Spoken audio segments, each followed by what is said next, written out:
नमस्कार, जय माता दी। मैं हूं आपकी अपनी लाइफ डिजाइनर जीतू आचार्य। मकर संक्रांति की आप सभी को, पूरे देशवासियों को मेरी ओर से और मेरी टीम की ओर से हार्दिक शुभकामनाएं। मकर संक्रांति का जो पर्व आता है, इसकी बहुत महत्वता है। ये पर्व ही कहा जाता है क्योंकि साल के अंदर ये ग्रहों की ऐसी युति, ऐसे कॉम्बिनेशन को बनाता है जिसका प्रभाव साल भर आपके जीवन में रहता है। तो जो मकर संक्रांति है, ये आपने 14 तारीख को मनानी है या 15 तारीख को, ये बहुत जरूरी है पहले सबसे समझना। और सबसे बड़ी बात है कि जब हम सूर्य देव की बात करते हैं, लगभग 1 महीना ये एक राशि में विराजित रहते हैं और मकर इनकी पुत्र की राशि है, यानी शनिदेव की राशि है। जब सूर्य शनिदेव की राशि में जाते हैं, शनिदेव की मकर राशि में जाते हैं, ना कि कुंभ राशि की बात हो रही है, जबकि कुंभ राशि शनिदेव की मूल त्रिकोण राशि है। बट जब सूर्य देव मकर राशि में जाते हैं, उस पर्व काल को ही मकर संक्रांति के नाम से जाना जाता है। और सूर्य देव जब यहाँ जाते हैं तो सूर्य दक्षिणायन से उत्तरायण होते हैं। अब देखिए, उत्तरायण की जहां बात करते हैं तो उत्तरायण को देवताओं का दिन कहा जाता है, यानी देवी देवताओं का स्मरण करना, देवी देवताओं की पूजा आराधना करना इस दिन बहुत उत्तम माना जाता है। और यही वो समय होता है जहां से धीरे धीरे मौसम में भी बदलाव आना शुरू हो जाता है। जैसे एकदम कड़कती ठंड होती है और यहां से एक स्टेप करते मौसम जो है वो गर्मी की ओर बढ़ने लगता है। तो यानी मौसम में बदलाव आने का दिन, ग्रहों में चेंजेस आने का दिन, और साथ के साथ आपके इर्द गिर्द एक अच्छे वातावरण बनने का दिन कहा जाता है। इसे मकर संक्रांति का बहुत खास महत्व रहता है। ऐसे समय में हमें किन तरीके की चीजों को करना चाहिए, और सबसे पहले कि मकर संक्रांति आपने मनानी कब है, क्योंकि जो समय है उसके अकॉर्डिंगली, अगर हम समय के अकॉर्डिंगली चाहते हैं कि जब सूर्य एंटर कर जाए मकर राशि में, उस दिन मनानी चाहिए मकर संक्रांति।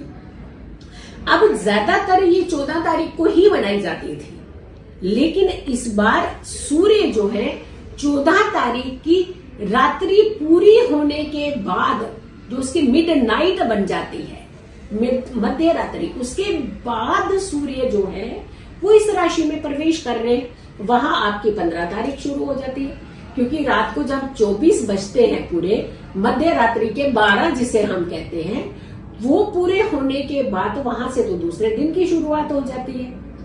तो ये समय का जो बदलाव हो रहा है, जब मकर राशि में सूर्य प्रवेश करेंगे, वो समय होगा 15 की अर्ली मॉर्निंग का, तड़के का सुबह का। ये होगा 2:43 का समय, 2:43, जब सूर्य मकर राशि, अपनी शनि की राशि, पुत्र की राशि, यानी अपने पुत्र की राशि शनि की राशि में प्रवेश करेंगे। तो ये समय जो होगा जहां आपने मकर संक्रांति का पर्व मनाना है। पहली तो आपकी ये बात क्लियर होगी कि आपको ये पर्व किस दिन मनाना है। 15 तारीख को आपने ये मकर संक्रांति का पर्व मनाना है, और 15 तारीख को ही महत्वता है स्नान दान की।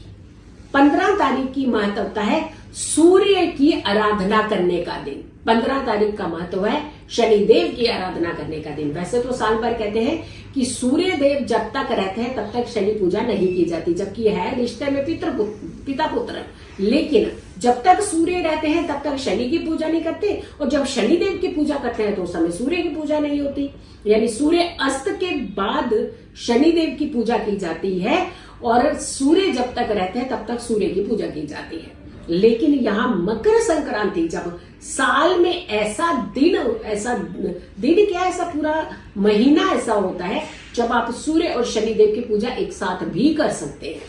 तो देखिए, एक डिफरेंट सा एटमॉस्फेयर बन गया ना ग्रहों का भी। और मकर संक्रांति की जब बात कर रहे हैं तो मकर राशि लग्न से दशम भाव की राशि होती है, और ये दशम भाव को बहुत स्ट्रॉन्ग कर देते हैं पिता पुत्र मिलकर के, यानी दोनों मिलकर के फायदा ही फायदा देते हैं हर किसी को, हर व्यक्ति विशेष को।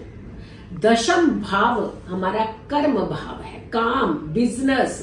तो सबसे पहले तो ये जब उत्तरायण होते हैं तो लोगों के बिजनेस बढ़ाने में सबसे बड़ा सहयोग दिला देते हैं। तो आपने जो संक्रांति मनानी है वो 15 तारीख की मनानी है। जप तप दान स्नान की जो संक्रांति है वो 15 तारीख की ही है। तो आप ये पर्व 15 तारीख का बनाइए, लेकिन हम एक और वीडियो बनाएंगे जिसमें हम दान एग्जैक्टली क्या करना है और स्नान का खास करके महत्व बताएंगे और बहुत सारी चीजों के बारे में बताएंगे जो आप अगली वीडियो में मेरे देखेंगे। फिलहाल इस वीडियो को आप बहुत सारे लोगों को जरूर शेयर कीजिएगा। अगर आप लोगों ने चैनल सब्सक्राइब नहीं किया तो जरूर कीजिए, वीडियो शेयर कीजिए और मेरी आने वाली वीडियो को जरूर देखिएगा। एक चीज हम आपसे और डिस्कस करना चाहते हैं कि अगर आप निजी तौर पर पर्सनली अपने हॉरोस्कोप, अपनी कुंडली को दिखाना चाहते हैं तो उसका अपना एक प्रोसेस है जो कि पेड सर्विस होती है। उसे प्रोसेस को फॉलो करके आप अपनी अपॉइंटमेंट की बुकिंग जो है वो करा सकते हैं, लेकिन वो अलग से एक सिस्टम है, उस सिस्टम को आप फॉलो कीजिएगा। लेकिन अगर आप फ्री में कुछ क्वेश्चन पूछना चाहते हैं तो हर सुबह हम 7 बजे लाइव आते हैं मेरे ही यूट्यूब चैनल पर और संडे को हम 10 बजे आते हैं लाइव।